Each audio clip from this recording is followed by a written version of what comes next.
Le développement d'une web app ou d'une application n'est aujourd'hui plus une limite.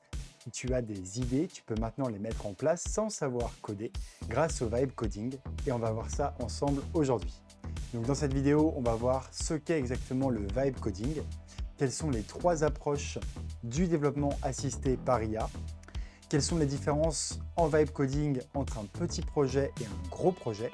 Qu'est-ce que le vibe coding change concrètement dans l'approche du développement d'applications ou de web app? Et enfin, quels sont les pièges à éviter quand on se lance dans le vibe coding? Alors déjà, qu'est-ce que c'est que le vibe coding? Eh bien, c'est coder à la vibe, c'est-à-dire on a une idée, une sensation de ce qu'on voudrait mettre en place, mais on n'a pas envie de le faire nous-mêmes, de le coder nous-mêmes. Donc on l'explique en langage naturel à l'IA qui va le coder pour nous. On utilise en fait l'IA comme copilote pour coder ce que nous on a dans la tête. Et pourquoi la vibe? C'est parce que on a cette sensation de savoir ce qu'on veut créer, mais on n'a pas envie de le faire nous-mêmes. Donc on donne notre vibe à l'IA qui fait pour nous. Et ça a été très popularisé par des services comme par exemple Bolt ou Lovable. Alors attention, quand on parle de vibe coding, on ne parle pas de no code. Tu as quand même accès au code. C'est juste l'IA qui l'écrit pour toi, mais tu écris quand même du code. Et c'est quand même quelque chose de plus avancé que des simples copier-coller de scripts depuis ChatGPT, parce que là, tu vas mettre en place tout un écosystème de code, tout un repository, donc c'est un projet de code qui fonctionne, donc plein de fichiers de code qui interagissent entre eux pour faire un projet qui fonctionne, donc une web app ou une application, ou même un petit script que tu feras tourner en local sur ton ordinateur.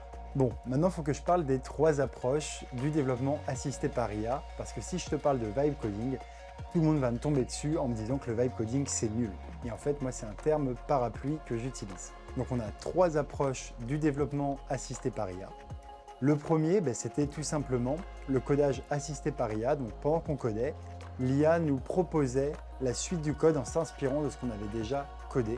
Donc c'est de la suggestion ou de l'autocomplétion. C'est très pratique pour les développeurs qui savent coder. Ils peuvent en un raccourci clavier terminer leur ligne si c'est quelque chose de redondant.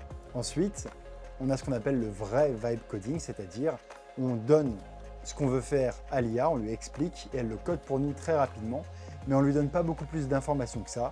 On lui dit je veux faire telle chose, on lui explique un petit peu et elle se met à le coder, mais ça reste très flou parce que on donne peu d'informations à l'IA, donc elle a plein de façons de faire.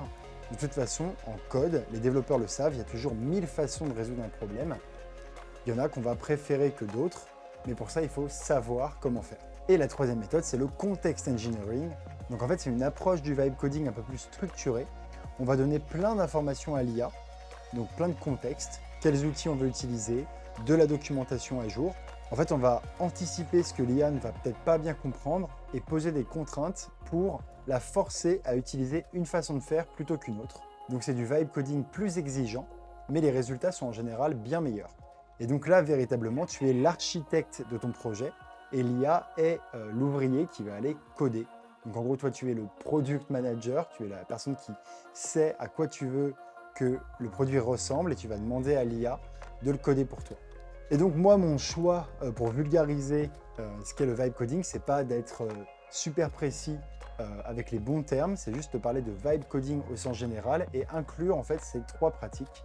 Pour moi, un vibe coding qui dure, donc avec des applications qui vont rester sur le long terme, c'est un vibe coding qui doit utiliser du context engineering. Parce que si tu veux t'y retrouver dans ton projet sur le long terme, il faut qu'il soit structuré ton projet en utilisant toujours les mêmes technologies, la même architecture et que ça utilise toi les outils que tu as l'habitude d'utiliser parce que si tu déploies plusieurs projets qui n'utilisent pas les mêmes technologies, tu vas avoir beaucoup de mal à t'y retrouver et même pour les maintenances, ça va être un enfer pour toi. Donc pour moi, le vibe coding, c'est pas un synonyme de YOLO, de se laisser aller, c'est juste la mise en place d'un processus bien huilé et une fois qu'on l'a mis en place, on peut vraiment coder tout ce qui nous passe par la tête. Et donc c'est pour ça que moi je trouve qu'avec cette approche, on code quand même à la vibe, on fait tout ce qu'on a envie, mais il faut faire attention à quand même bien structurer son approche du vibe coding. Et donc je te parlais de structurer ton approche du vibe coding, parce que plus ton projet va être gros, plus ça va être compliqué pour l'IA de s'y retrouver dans ton projet. Donc ça c'est lié à des notions qu'on va aborder dans d'autres vidéos, mais ton contexte, donc toute l'information que l'IA peut avoir d'un coup en mémoire, eh bien, il va vite se saturer. Et plus ton projet va être gros, eh bien, plus l'IA devra ingurgiter d'informations pour le comprendre, jusqu'au moment où elle aura plus de place et ne pourra plus ingurgiter l'intégralité de ton projet.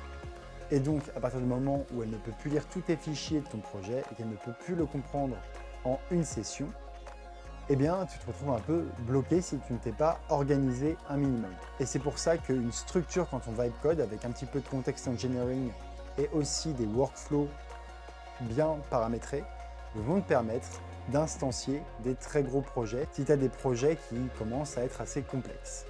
L'autre problème dont on a déjà parlé juste avant, c'est si tu ne cadres pas bien ton IA au départ, eh bien, elle va utiliser plein de services différents, donc plein d'outils différents, alors que tu aurais pu utiliser un seul outil. Je pense par exemple à Supabase qui a un véritable couteau suisse de base de données. Et en fait, au lieu d'utiliser uniquement Supabase, eh bien, elle va appeler plein d'outils différents. Donc toi, en tant que administrateur, ça va te forcer à créer plein de comptes. Tu vas être dépendant de plein d'outils différents. Donc si un outil ne fonctionne plus, eh bien, ton SaaS, ta web app ne fonctionnera plus. Alors que si tu as tout d'auto-hébergé ou tout sur le même outil, ça limite déjà le nombre d'erreurs que tu peux avoir. Donc pareil, pour des gros projets, il faut vraiment qu'en amont, tu aies choisi quels outils tu vas utiliser et que tu aies contraint l'IA à utiliser uniquement ces outils-là pour t'assurer que ton projet marchera sur le long terme.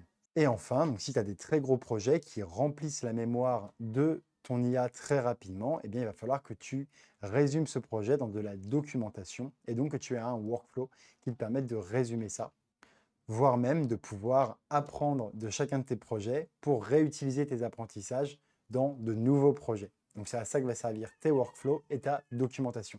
Ceci étant dit, qu'est-ce que ça change d'utiliser le vibe coding comparé au développement classique? Eh bien déjà la vitesse, que tu sois développeur ou pas, tu vas pouvoir coder un projet très rapidement. Alors je ne dis pas que tu le feras en une nuit, ça dépend de la complexité de ton projet, mais en tout cas tu vas aller bien plus vite. Ça ouvre des possibilités à plein de personnes qui ont des idées mais pas les compétences pour le faire. Aujourd'hui, le code, c'est devenu une commodité. Alors bien sûr, si tu es développeur, tu vas pouvoir voir où l'IA fait des erreurs et l'arrêter suffisamment tôt, alors que si tu n'es pas développeur, tu peux ne pas comprendre pourquoi l'IA n'y arrive pas ou ne pas voir où elle bloque. Ça, on verra dans d'autres articles, d'autres vidéos, comment débugger l'IA.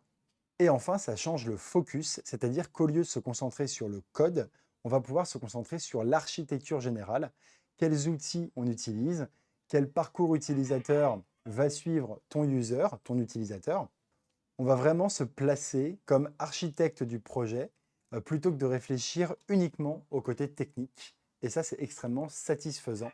Et en tant que créateur, moi, je trouve ça très intéressant. Comme tu vas commencer le vibe coding, tu vas faire face à 3 erreurs principales qu'on développera dans de prochaines vidéos. La première, c'est que l'IA peut faire des erreurs.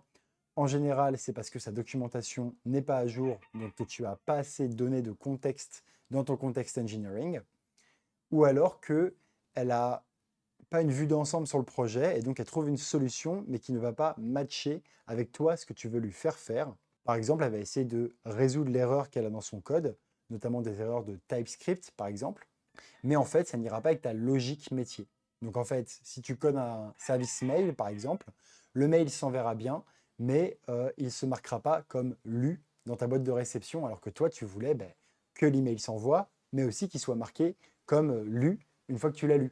Le problème que tu vas avoir en tant que non-développeur, c'est que tu ne vas pas forcément comprendre ce que l'IA fait, et donc elle va pouvoir te mener en bateau très longtemps en te disant que tout va bien, et ça ne se passera pas comme tu le veux, ou en tout cas, tu auras plein de choses qu'elle aura mis en place que tu n'auras pas anticipées, et plein de problèmes qui vont apparaître. Ça, c'est normal. Quand on débute, on ne sait pas quel outil utiliser, on ne sait pas quelles erreurs peut faire l'IA, et donc, ça peut prendre un petit peu de temps à débugger et à comprendre ce qu'il aurait fallu faire.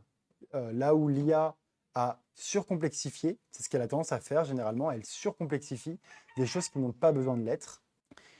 Et nous, en général, on demande à l'IA de faire beaucoup de choses. Elle nous dit oui, oui, elle le fait, mais en fait, il faut savoir faire des compromis entre nous, ce qu'on veut, et la complexité du logiciel ou de la web app que ça demande de mettre en place. Et enfin, je me répète, mais le contexte, ça reste la clé. Il faut que tu arrives à sortir de ta tête ce que tu veux créer. Déjà, on a le problème entre humains, quand on veut déléguer, quand on veut expliquer à quelqu'un ce qu'on veut créer.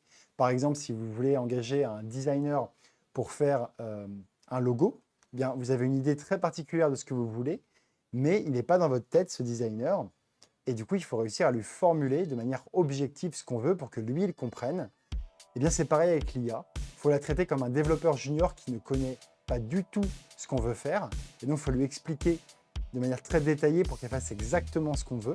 Alors bien évidemment, c'est dur d'avoir ce langage objectif quand on n'est pas développeur parce qu'on ne connaît pas le nom des outils, on ne connaît pas le nom des éléments visuels qu'on veut qu'elle code. Et ça, c'est du vocabulaire, des connaissances qui s'acquièrent avec le temps. Et sur cette chaîne, j'aimerais pouvoir te donner ce vocabulaire, ces outils, pour que tu puisses dire plus facilement à l'IA ce que tu veux et du coup qu'elle te mène moins en bateau. Donc voilà, comme je te l'ai dit, le vibe coding, c'est coder en utilisant le langage naturel et donc en ayant l'IA comme copilote, comme ouvrier. Et nous, on se place quand même comme architecte. C'est en aucun cas demander à l'IA de tout faire pour nous. On a quand même un rôle dans ce qui est planification du projet et testing du projet. Tu verras que l'approche un peu en mode YOLO du vibe coding, ça ne fonctionne pas sur des gros projets. Et il y a pas mal de limites que tu vas rencontrer dans le vibe coding. Et c'est ces limites que j'aimerais te faire passer plus rapidement en te donnant les bonnes pratiques pour éviter les erreurs ou accumuler les connaissances qui te permettront d'avoir des meilleurs résultats avec l'IA.